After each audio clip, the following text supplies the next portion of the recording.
You've made it past the surface. Tier 1 was familiar, stories you thought you knew, but here things start to bend. Tier 2 isn't louder, it's quieter, colder, it doesn't scream, it whispers. This is the space between fact and fiction, between record and rumor. A tier built not on ghosts or rituals, but on real things.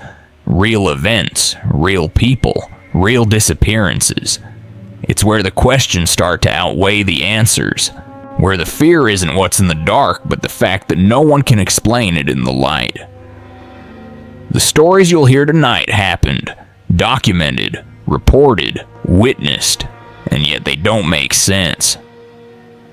A group of hikers vanish in the snow, their tent slashed from within. Children disappear from a burning house, and no bones are ever found. A man shows up dead on a beach with no name, no origin, and a code no one can crack.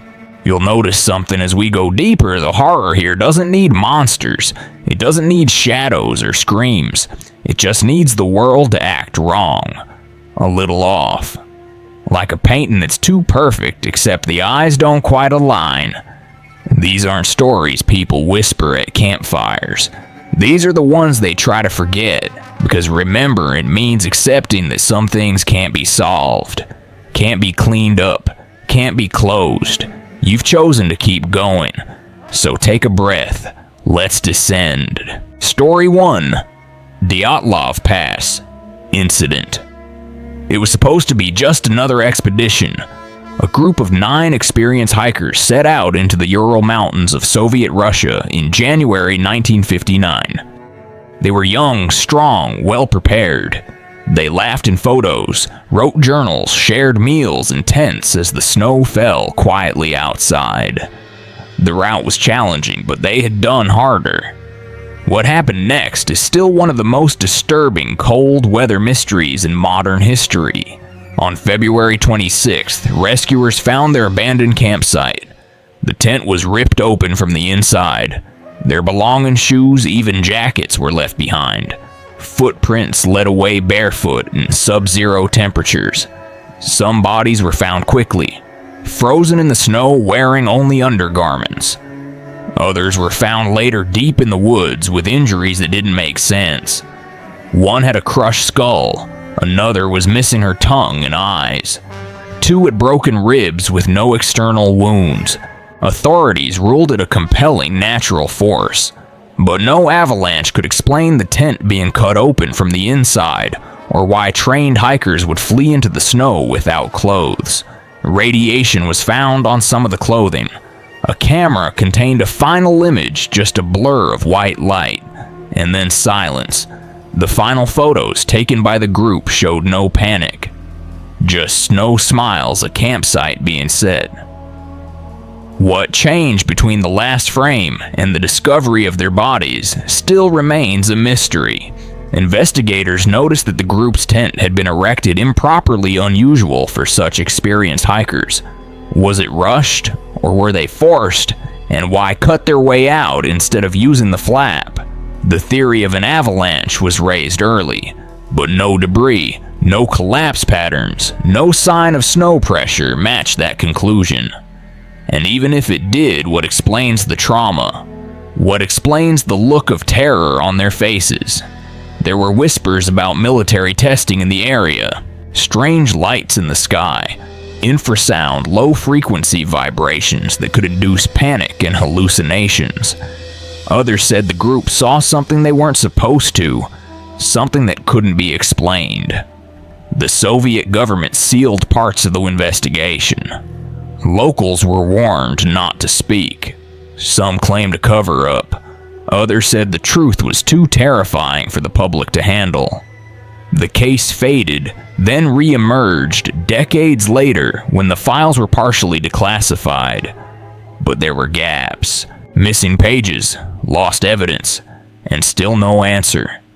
Not a real one, not one that fits everything. The site was renamed Dyatlov Pass after the group's leader Igor Dyatlov, a simple name for a place that feels forever changed, as if something remains there buried beneath the snow watching, waiting. Every few years, a new theory surfaces. Every few years, someone claims they've solved it. But the facts remain as cold as the bodies that were found, a tent cut open from the inside, experienced hikers running barefoot into a frozen night, and injuries that no one, not scientists, not soldiers, not storytellers, can fully explain. Some say it was fear that killed them. Some say it was something more. But whatever happened on that mountain, it left behind something no theory can erase. Silence. And 9 bodies frozen in positions that still make no sense. Story 2. Sodder Children Disappearance. It was Christmas Eve, 1945, in Fayetteville, West Virginia. The Sodder family, George, Jenny, and 9 of their 10 children were asleep in their home when a fire broke out in the early hours of the morning. Within 45 minutes, the house had burned to the ground. George and Jenny escaped with 4 of their children. The other 5, Maurice, Martha. Louis, Jenny, and Betty were never seen again. Authorities assumed they had perished in the fire, but no remains were found. Not a bone, not a tooth, nothing. Fire investigators combed the ashes and found nothing.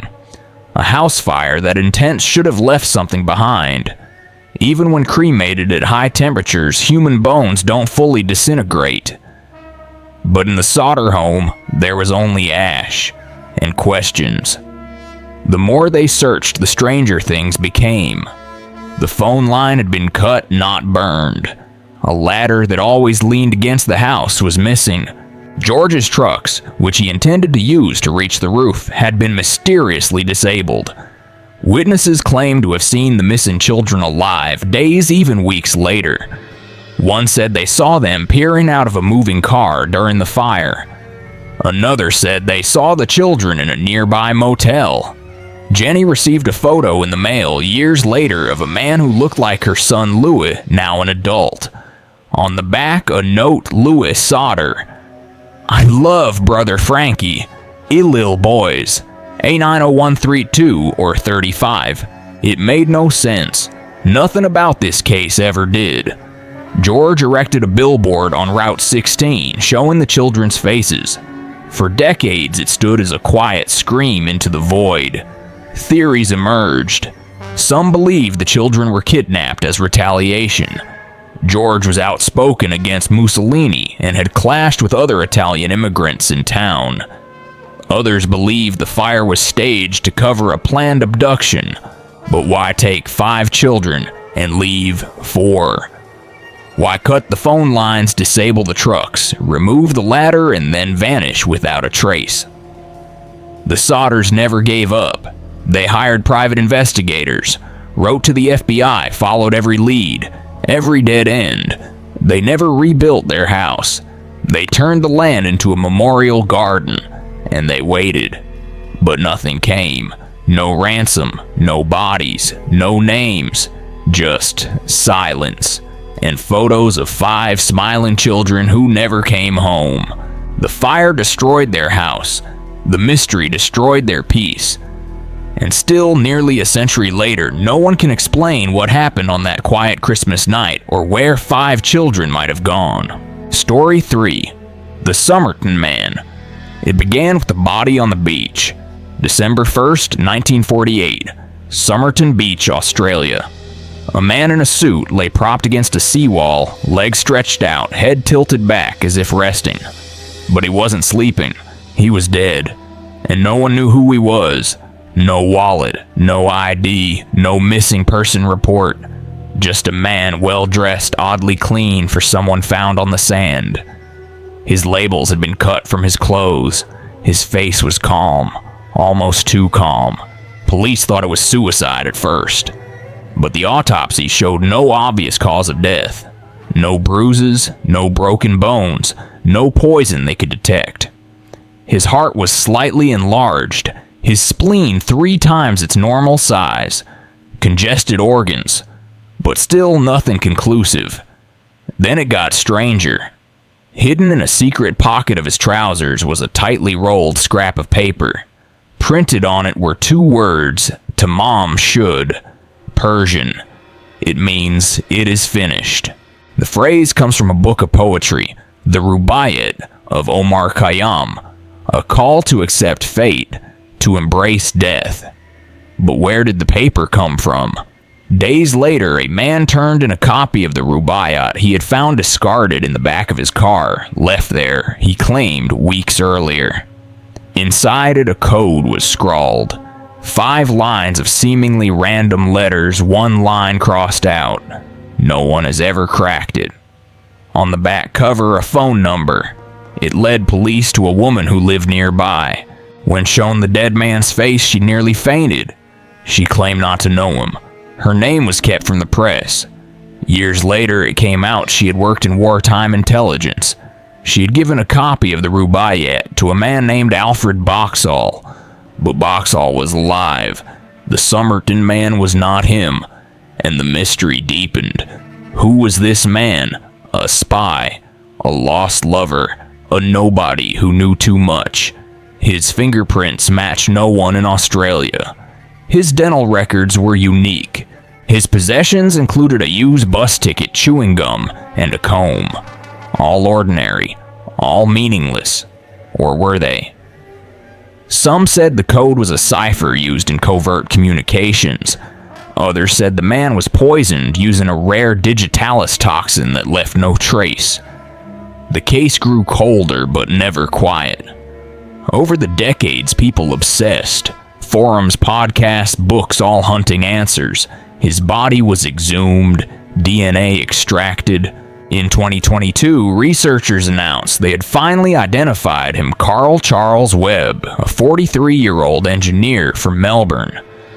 But that didn't solve the mystery. Why was he in Adelaide? Why did he die on that beach? What was the code? What did Tamám Shud mean to him? And why did a former spy nearly collapse when she saw his face? The answers remain buried somewhere between coincidence and conspiracy. Maybe it was a love story. Maybe it was espionage. Or maybe it was something else entirely. A man dies on a beach. No name, no struggle. Just a torn phrase in his pocket that reads, "It is finished." Story 4. The Lead Masks Case. It was August 20th, 1966, Vintem Hill near Rio de Janeiro, Brazil. A young boy was flying a kite when he stumbled across 2 bodies lying in the grass.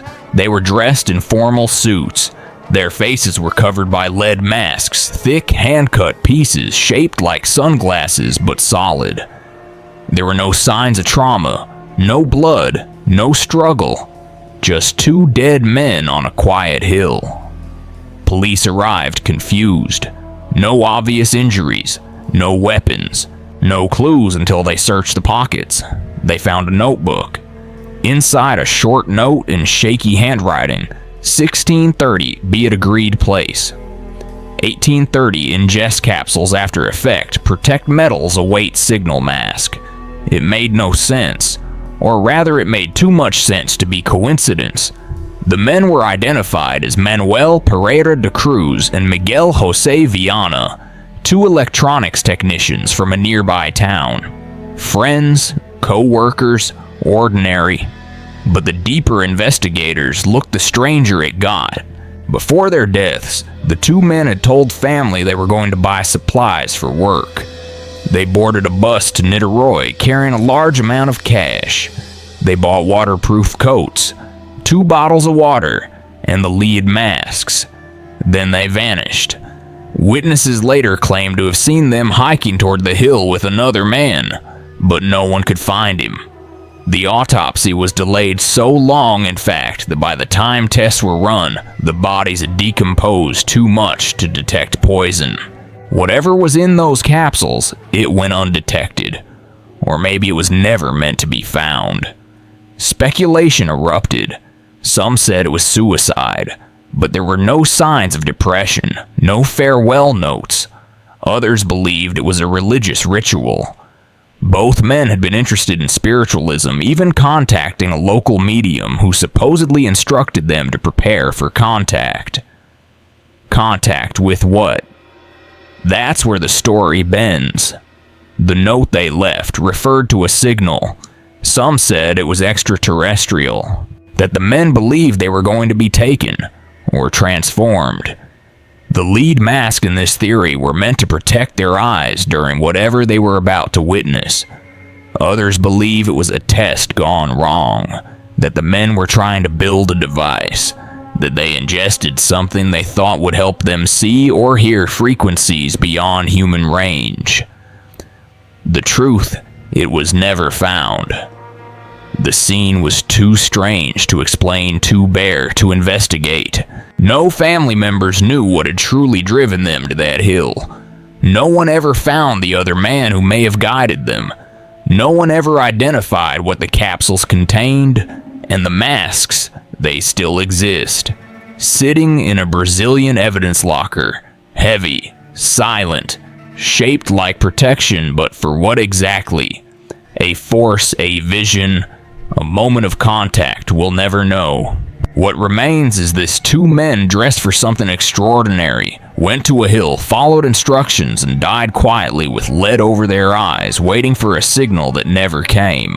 Story 5. The Max Headroom Broadcast Hijack. It was November 22nd, 1987, Chicago, a quiet Sunday night. Sports fans were watching the evening news on WGN-TV when without warning the screen flickered. Static. Then something else. A figure appeared, wearing a Max Headroom mask, plastic oversized grinning. Behind him, a corrugated sheet spun back and forth, mimicking the famous Max Headroom background. No sound, just a buzzing hum. Then it was gone. After about 30 seconds, the broadcast returned. Viewers were confused. Some thought it was a prank by the network. WGN's engineers didn't know what had happened. It wasn't them. Someone had hijacked their signal. 2 hours later, it happened again. This time during an episode of Doctor Who airing on WTTW, a PBS affiliate.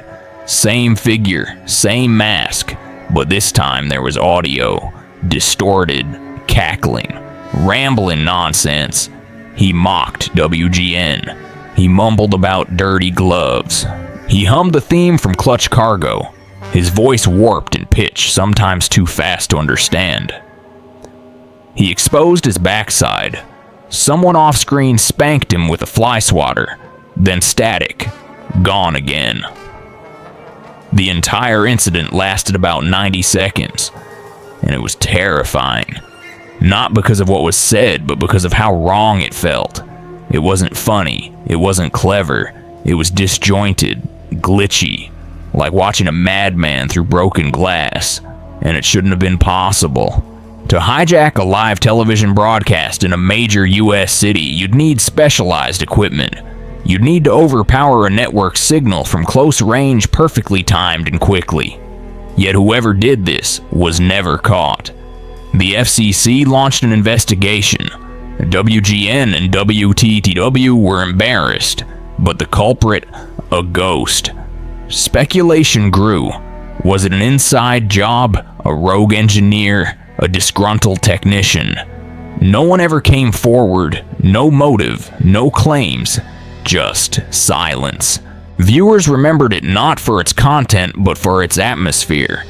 The wrongness, the unplaceable dread. Max Headroom was a pop culture icon of the time, a glitchy AI persona meant to parody consumerism. But this version, it felt corrupted, twisted, a reflection of something pretending to be human and failing. To this day, the Max Headroom hijack remains one of the most unsettling, unsolved cyber crimes in broadcast history. Every few years, new theories pop up. Amateurs recreate the tech. Forums debate the distortion. But the identity of the masked figure, the team behind the camera, their goal, none of it has ever been discovered, and maybe that's what makes it so disturbing. Not that it happened, but that it could happen again. You're watching a familiar show. The screen flickers. Static. Then someone or something stares back at you through the signal. Laughing. Mocking. Speaking in a language only madness understands. And no one knows how or why they got in. Story 6. The Man from Taured. It happened in 1954 at Haneda Airport in Tokyo. A man arrived on an ordinary flight carrying a passport from a country that didn't exist. He looked European, spoke fluent French and Japanese. His manner was calm professional. He approached customs like any other traveler, but when officers checked his documents, confusion set in. The passport was from Taured, crisp, official looking, multiple entry and exit stamps. But Taured wasn't on any map. The man was annoyed. He insisted Taured was a real country had been for over 1,000 years, somewhere between France and Spain, a small nation, old proud. He pointed to Andorra on the map, but seemed puzzled why it was labeled incorrectly. Officers brought in officials, linguists, historians. No one had heard of Taured. They asked him to wait in an airport room while they sorted things out. He cooperated, calm, not panicked, not aggressive. He said this had never happened before, that he traveled often, that his company expected him at a business meeting. His wallet held real currency from multiple European countries. His passport bore stamps from Japan, Korea, others. Everything looked real. Everything matched except the country. As a precaution, they decided to detain him overnight in a nearby hotel under guard. His room was on the upper floor. The windows did not open. The door was locked from the outside. 2 guards stood at attention. In the morning, he was gone. The bed was untouched. No sounds, no struggle, no escape route. His documents gone, too. As if he had never been there. The hotel staff were questioned. The guards searched. Nothing. His belongings, briefcase, papers, ID all vanished. All traces erased. The only thing that remained was confusion. The file was closed. Quietly. Officially undocumented. But the story leaked. Airport workers remembered. Someone talked. Decades later, the tale resurfaced online. Forums debated it. Some called it urban legend. Others claimed suppressed government records. But then others came forward. They had seen similar cases. People with passports from countries no longer on any map. From timelines that didn't align. A man with a flag no one recognized. A woman who remembered a war that never happened. Stories that don't add up.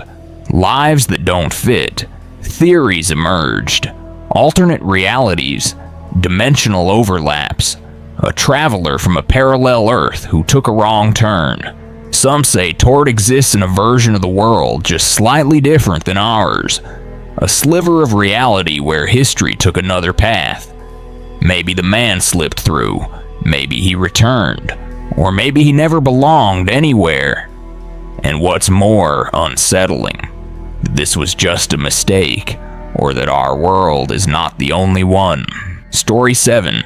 Tamám Shud Case. It began with a body. December 1st, 1948, Somerton Beach, South Australia. A man was found lying on the sand, neatly dressed in a suit, shoes polished, no signs of violence.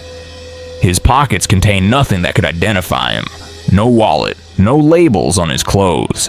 Just a pack of chewing gum cigarettes, a used bus ticket, and silence.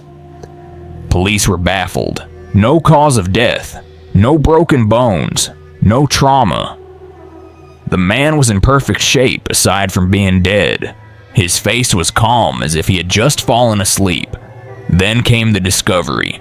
Hidden in a secret pocket sewn into his waistband, a small scrap of paper. On it, 2 words carefully printed. Tamám Shud. Persian.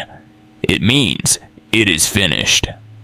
The phrase comes from the Rubaiyat of Omar Khayyam, a collection of ancient poetry. Lines about fate, the end of things, acceptance. A strange note to die with. Investigators searched. Weeks later, someone turned in a worn copy of the Rubaiyat they had found discarded in a stranger's car. Inside the back cover, they found a code 5 lines of letters, some crossed out in a pattern no one could break. Next to it, a phone number. The number led to a woman. When shown the man's face, she turned pale. She refused to talk. Years later, it came out she had worked in wartime intelligence. She had once given a copy of the Rubaiyat to a man named Boxall, who turned out to be alive and well. The Somerton Man was not him. So who was he? No fingerprints, no records, no matching dental history. Experts from around the world tried to decode the message. Some believed it was spycraft. Others thought it was a personal code known only to the dead man and the woman who wouldn't speak. The body was embalmed, buried, but the question stayed. Decades passed. Researchers reopened the case. His body was exhumed, DNA tested. In 2022, they identified him as Carl Webb, an engineer, but no motive was found, no explanation for the code, or why he died there on that beach in silence with 2 final words in his pocket, Tamám, Shud. Some say he was a man running from something. Others say he was delivering a message one only a few were meant to understand. But what we know is this: a man arrived alone, carrying no past. He left behind no future. Just a phrase, a puzzle, and a sense that maybe the most disturbing stories are the ones that end with no answers. You've heard 7 stories, 7 events recorded in documents, news reports, morgues, and memory. And yet none of them feel resolved. Not really. That's the thing about Tier 2. It doesn't offer closure. It just lays the puzzle out piece by piece and dares you to make sense of it. But as you try, you realize the pieces don't fit.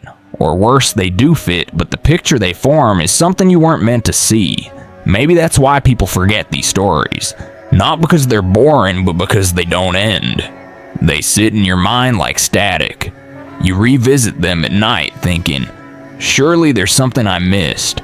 But the deeper you go, the less sense it makes. The world should follow rules. These stories don't. You don't need ghosts to be haunted. You just need a case file that never closes. A body that doesn't belong. A name that doesn't exist. A moment that breaks everything you believe about how reality is supposed to work. And this was only Tier 2. There are more layers below this one. Layers where the line between experience and hallucination disappears completely. Where time folds. Where names blur. Where horror stops being a story and becomes a structure. Tier 1 was what we grew up with. Tier 2 is what we try to forget. But what lies beneath is something we were never meant to touch. If you're still listening, it means you're ready to keep going. Tier 3 is waiting, but don't worry. We'll take it one story at a time.